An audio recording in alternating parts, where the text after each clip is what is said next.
Hi மக்களே, இன்னைக்கு என்ன பார்க்க போறோம்னு பார்த்தீங்கன்னா எமர்ஜென்சி பல்ப் பார்க்க போறோம். இந்த பல்ப் வந்து ஒரு சூப்பர் கேஜெட்டுங்க. இதை பற்றி நான் உங்களுக்கு தெளிவாக எக்ஸ்பிளைன் பண்ணுறேன். என்னன்னு பார்த்தலாமா? இதில் என்ன போட்டிருக்காங்கன்னா, இது வீட்டுக்காக வாங்கினேன். 25 வாட்ஸ் போட்டிருக்காங்க. ஏசி இன் டிசி அப்படிங்கிற மாதிரி போட்டிருக்காங்க. நம்ம செக் பண்ணி பார்த்துடலாம். உள்ளே என்னென்ன இருக்குதுன்னு பார்த்துடலாம். அப்படியே ஓப்பன் பண்ணோன்னா அதுக்குள்ளே ஒரு பெட்டி கொடுக்குறாங்க. நேம் வந்து ஓஸ்ரிங் ப்ரீமியம் அப்படின்னு போட்டிருக்கு. அதையும் ஓப்பன் பண்ணோன்னா நேராக நம்ம கேஜெட் வந்துடுது. அதுக்கு ஒரு கவர் கொடுத்துருக்காங்க. உள்ளே பார்த்தீங்கன்னா இந்த லைட் வந்துடுது. இந்த லைட் பார்த்தீங்கன்னா டிசிலையும் ஒர்க் ஆகும், ஏசிலையும் ஒர்க் ஆகும் அப்படிங்கிற மாதிரி சொல்கிறாங்க.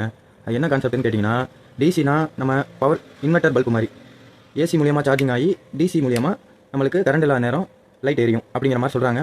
அது என்ன ஹவர்ஸில் எரியும்னு கேட்டிங்கன்னா, பேசி இருக்கும்போது கரண்ட் போயிடுச்சு. இந்த லைட்டை கரெக்டான முறையில் எக்ஸ்பிளைன் பண்ணுங்கிறக்கா கரண்ட் போயிடுச்சா என்னன்னு தெரியல. இது வந்து இந்த டிசி லைட் வந்து 8 ஹவர்ஸ் பேக்கப் இருக்குங்கிற மாதிரி போட்டிருக்காங்க. ஆனால் நான் இன்னும் செக் பண்ணி பார்க்கல. ஆனால் நல்ல கேஜெட்டாக இருக்கே, வாங்குவோன்னு பார்த்தேன். ப்ரைஸ் பார்த்தீங்கன்னா லோ பட்ஜெட் தான், அதனால தான் சரி ட்ரை பண்ணி பார்ப்போமே வாங்கினேன். இப்போ வந்து இந்த லைட்டை வந்து நம்ம ஆன் பண்ணி பார்த்துலாம் டிசி மூலியமாக. இது பார்த்தீங்களா, ஏசி கொடுத்துருக்காங்க, இந்த பக்கம் டிசி கொடுத்துருக்காங்க. சேஞ்சிங் பண்ணிக்கலாம். நம்ம இதே மாதிரி ஹோல்டரில் மாட்டி நம்ம வச்சுக்கலாம். ஏசியில் கொடுத்துட்டு நம்ம ஹோல்டர் போட்டோம் அப்படின்னா அது ஏசியில் ஓடும், பவர் ஏசியில் ஓடும் உங்களுக்கு லைட்டிங்க. அதே மாதிரி டிசியில் கொடுத்தோன்னா நம்மளுக்கு லைட் எரியும். பார்த்தீங்களா வெளிச்சம், பார்த்தீங்களா எப்படி இருக்குன்னு? சூப்பருங்க, நல்லா இருக்கே. இப்போ டிசி ஆஃப் பண்ணிடலாம். பார்த்தீங்கன்னா இதுக்கு ஒரு ஊக் மார்க் கொடுத்துருக்காங்க. இது வந்து நம்ம ஹோல்டர்லேயும் மாட்டிக்கலாம், இல்லை நீங்கள் எங்கெங்கே ட்ரெக்கிங் போனாலும் சரி, எங்கே போனாலும் இதை எடுத்துகிட்டு போய்க்கலாம். இது வந்து ஒரு பொக்கி மார்க் கொடுத்துருக்காங்கல்ல, இந்த ஒரு ஹோல் இருக்குது பாருங்கள். இந்த ஹோலில் வந்து நம்ம லைட்டாக அதை ப்ரெஸ்ஸிங் எடுத்து விட்டு இந்த மாதிரி இன்சர்ட் பண்ணிட்டோன்னா இது கலராது. நம்ம இந்த மாதிரி வச்சுட்டு லைட்டாக நம்மளுக்கு ஸ்டாண்டர்டாக இருக்கும், நல்லாவும் இருக்கும். ஓகே, பார்த்தீங்கன்னா நம்ம வீட்டில் ஹோல்டர் இருக்குது. ஹோல்டரில் நம்ம போட்டு பார்த்துலாம் எவ்வளோ வெளிச்சம் கொடுக்குது அப்படின்னு. வாங்க செக் பண்ணி பார்த்துலாம். சுற்றி பாருங்கள் மக்களே, எவ்வளோ இருட்டாக இருக்குன்னு. இப்போ இது வந்து எவ்வளோ நம்மளுக்கு பிரைட்னஸ் கொடுக்குது அப்படிங்கிறதையும் பார்த்துலாம். இப்போ நம்ம நைட்டில் நம்ம கழட்டிடலாம். இப்போ மாட்டிக்கலாம்.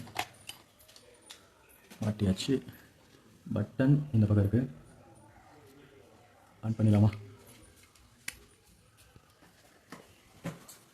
பாருங்கள் மக்களே, எவ்வளோ பிரைட்டாக இருக்குது இந்த ஒரு லைட்டு. உண்மையாலே சூப்பருங்க, நல்லாயிருக்கு. ஒரு ஹால் ஃபுல்லாக எவ்வளோ வெளிச்சமாக இருக்குது பாருங்கள். நார்மல் லைட் மாதிரி தான் இருக்கும்னு நான் நினச்சேன், ஆனால் பரவாயில்ல, நல்ல ஒரு பிரைட்னஸாக இருக்குது. இப்போ வந்து கரண்ட் இல்லாத காரணம்னால நம்ம ஏசி பவரில் போட்டு கட்ட முடியல.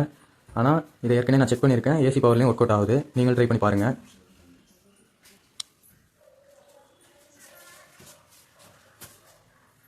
இப்போ இதை ஆஃப் பண்ணிடலாம். எவ்வளோ இருட்டாகுதுன்னு பாருங்கள்.